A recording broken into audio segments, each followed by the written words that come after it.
पंतप्रधान नरेंद्र मोदी मुंबईत दाखल. नौदलाच्या ताफ्यात INS सुरत, निलगिरी आणि वाक्षीर सहभागी होणार. नवी मुंबईत करणार इस्कॉन मंदिराचं उद्घाटन.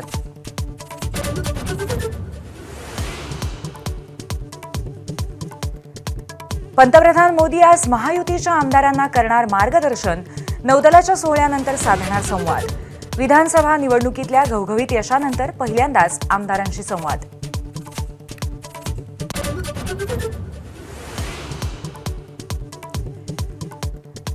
परळीचे सर्वेसर्वा धनंजय मुंडे यांना राष्ट्रवादी काँग्रेसचा मोठा दणका.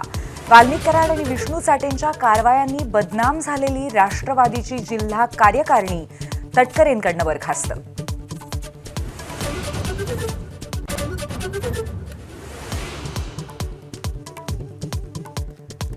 सरपंच संतोष देशमुख हत्याप्रकरणी अखेर. वाल्मिक कराडवरती मकोक्का अंतर्गत गुन्हा.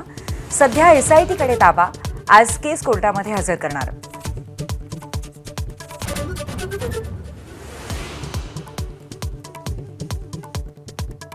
परळीमध्ये पोलीस स्टेशनसमोरील कराड कुटुंबियांचं ठिय्या आंदोलन मागे. आंदोलनाची पुढची दिशा ठरवण्यासाठी सकाळी 10 वाजता बैठक. धनंजय मुंडेही परळीत दाखल.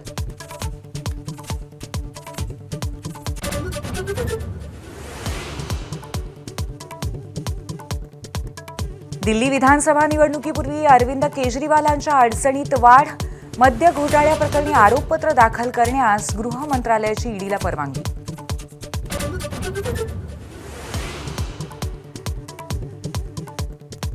टोरेससारख्या फसव्या योजनांना आवर घालण्यासाठी आर्थिक गुन्हे शाखेचा गुप्तचर विभाग पुन्हा सुरू करणार. 4 वर्षांपूर्वी सेटलमेंटच्या आरोपांमुळे बंद झालेल्या विभागाचं टोरेसनंतर पुनरुज्जीवन.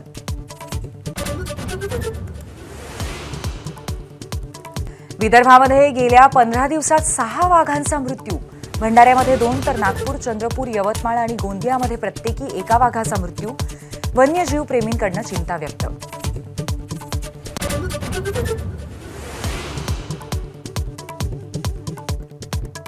वर्धा जिल्ह्यातल्या 42 गावातले तब्बल 55 जलस्रोत नायट्रेटने बाधित. भूजल सर्वेक्षणाचा धक्कादायक अहवाल. गर्भवतींसह लहान मुलं आणि जनावरांसाठी नायट्रेटयुक्त पाणी अतिशय घातक.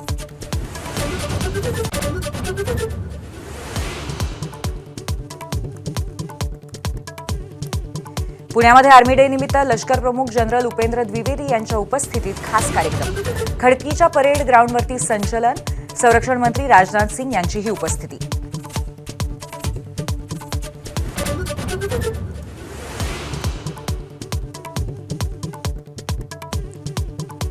कोरोनाच्या ढिसाळ हाताळणीमुळे लोकसभा निवडणुकीमध्ये भाजपच्या जागा घटल्या.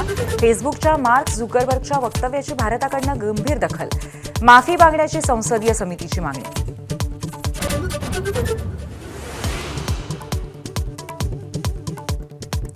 पत्नी किंवा गर्लफ्रेंड 2 आठवड्याहून जास्त काळ क्रिकेटपटूंसोबत राहू शकत नाही. BCCIची नवी नियमावली. ऑस्ट्रेलिया दौऱ्यानंतर टीम इंडियाला शिस्त लावण्याचा प्रयत्न.